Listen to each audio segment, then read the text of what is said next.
tuxum yordamida bir ajoyib narsani tushuntiraman senga. Qara o'g'lim, mana bu tuxumning joylashar katakchalari, mana tuxumni solar katakchalarimiz. Buni har bir insonning shaxsiy chegarasi deb qarasak. Mana turibdi, joylashgan. Hamma o'zining chegarasida. Chegarasidan ozgina chiqsa, ikkinchisi joylasha olmaydi.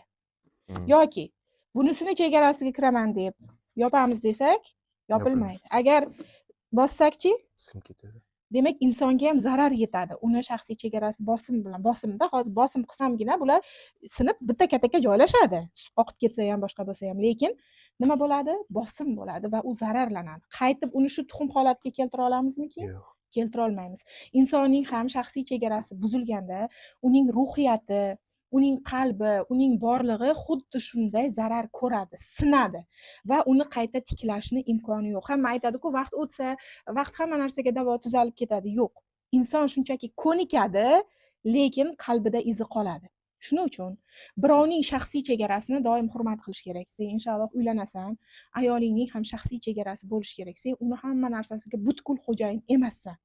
Ishonch bersang undan ko'ra, mehr bilan uni kerakli o'zini katakchalaridagi o'rnini tushuntirsang, buyursang emas, tushuntirsang, ayoling senga to'la itoatda va seni ham shaxsiy chegarangni hurmat qilib katta bo'ladi. Shaxsiy chegara tushunchasini juda yaxshi o'zlashtirib olishing kerak.